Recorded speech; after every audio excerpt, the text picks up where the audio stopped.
Hello friends, ఈనాడు April 5 సరిహద్దు గ్రామాల అభివృద్ధి కోసం 6,839 కోట్లు వివిపిటి పథకం కింద కేటాయించింది కేంద్ర కేబినెట్. వివిపి2 అంటే ఏంటంటే వైబ్రెంట్ విలేజెస్ ప్రోగ్రామ్ అనమాట. ఇది సరిహద్దు మనకి ఏదైతే బోర్డర్ షేరింగ్ ఉన్నాయో, మన దేశం వేరే దేశాలతో సరిహద్దులు ఉన్నాయో ఆ రాష్ట్రాల యొక్క విలేజెస్ని డెవలప్ చేయడం కోసం అమౌంట్ని కేటాయిస్తుంది. దీంట్లో అరుణాచల్ ప్రదేశ్, అస్సాం, బీహార్, గుజరాత్, జమ్మూ కాశ్మీర్, లడఖ్, మణిపూర్, మేఘాలయ, మిజోరం, నాగాలాండ్, పంజాబ్, రాజస్థాన్, సిక్కిం, త్రిపుర, ఉత్తరాఖండ్, ఉత్తరప్రదేశ్, పశ్చిమ బెంగాల్ రాష్ట్రాల్లో ఈ ప్రోగ్రాము 2028 నుంచి 29 వరకు ఉంటుంది. Very important for the civils and other groups exams అనమాట. కాంపిటేటివ్ ఎగ్జామ్ ఖచ్చితంగా వస్తుంది. వికసిత్ భారత్ లక్ష్యం 2047 ఇది కూడా ఒక ఇంపార్టెంటే. సో ఈ పథకం కంటిన్యూ చేసేసి అక్కడ ఉన్న విలేజెస్ యొక్క అడ్మినిస్ట్రేషన్ ఇన్ఫ్రాస్ట్రక్చర్ని డెవలప్మెంట్ చేస్తారు. ఇంకా నెక్స్ట్ న్యూస్ వచ్చేసి మహారాష్ట్ర, ఒడిశా, ఛత్తీస్గఢ్ రాష్ట్రాల్లోని ఒక 15 డిస్ట్రిక్ట్స్కి 1247 కిలోమీటర్ల వాటికి రైల్వే లైన్ ఇస్తున్నారు. దీనికి 18,658 crores ఖర్చు చేస్తున్నారు. వీటి వలన ఒక 3,350 గ్రామాలకు కొత్తగా రైల్వే వ్యవస్థ అయితే అందుబాటులోకి రానుంది. ఇంకా నెక్స్ట్ ఇక్కడ చూస్తే అనంత్ అంబానీ జామానగర్ నుంచి ద్వారకా వాటికి పాదయాత్ర కంటిన్యూ చేస్తున్నాడు. రోజుకు ఒక 20 కిలోమీటర్ల చొప్పున నడుస్తున్నాడు. ఉభయ సభలు నిర్వాధిక వాయిదా వేశారు. ముగిసిన పార్లమెంట్ బడ్జెట్. సో మణిపూర్లోని రాష్ట్రపతి పాలనకు రాజ్యసభ ఆమోదం తెలిపింది. గందరగోళం మధ్య లోక్సభ వాయిదా అయితే జరిగింది. ఇంకా కేరళ సీఎం విజయన్కు షాక్ ఇచ్చింది. అవినీతి ఆరోపణలపై కుమార్తెను విచారించేందుకు కేంద్రం అనుమతి. సో ఎల్డీఎఫ్ ఎవరైతే రూలింగ్ పార్టీ ఉన్నారో వాళ్ళ యొక్క 2.7 కోట్ల అక్రమ లబ్ధి పొందారని దాని మీద ఎక్స్ లాజికల్ సొల్యూషన్స్కి సంబంధించిన విషయంలోని ఆమెని ఎంక్వైరీ చేయడం కోసం అనుమతి అడిగారు. వక్ఫ్ బిల్పై సుప్రీంకోర్టులో కాంగ్రెసు, ఎంఐఎం పిటిషన్లు వేస్తే వాటిని తిరస్కరించింది. మాజీ ప్రధాని మన్మోహన్ భార్యకు గురు శరణ్ కౌర్కు భద్రత కుదింపజేశారు. అధ్యక్ష పదవి నుంచి యూన్కు ఉద్వాసన.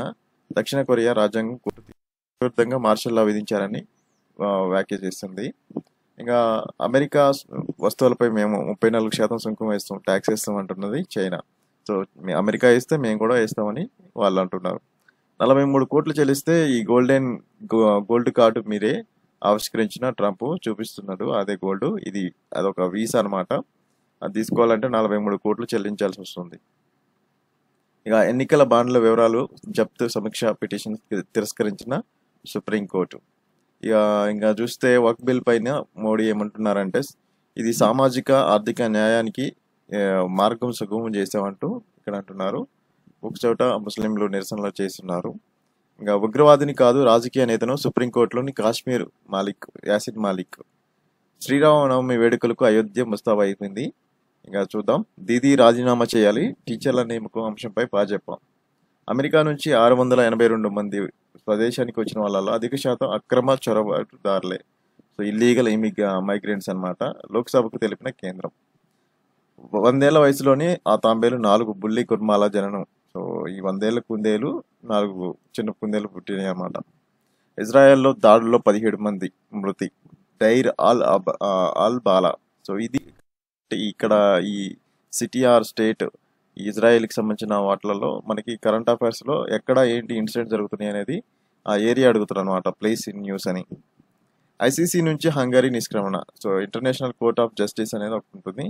దాంట్లో హంగరీ అయితే ఇప్పటికి యూరోపియన్ నేషన్స్లోని హంగరీ జాయిన్ కాలేదన్నమాట. అది జాయిన్ అయింది, బట్ అక్కడ ఉన్న పార్లమెంటు దాన్ని యాక్సెప్ట్ చేయలేదు. దాని యొక్క ఒప్పందం మీద తిరస్కరించింది అనమాట. ఆ బాలిక చదువు బాధ్యతలు తీసుకుంటా. బుల్డోజర్ చర్య విధ్వంసానికి చిహ్నం. సమాజ్వాదీ పార్టీ అధినేత అఖిలేష్ యాదవ్.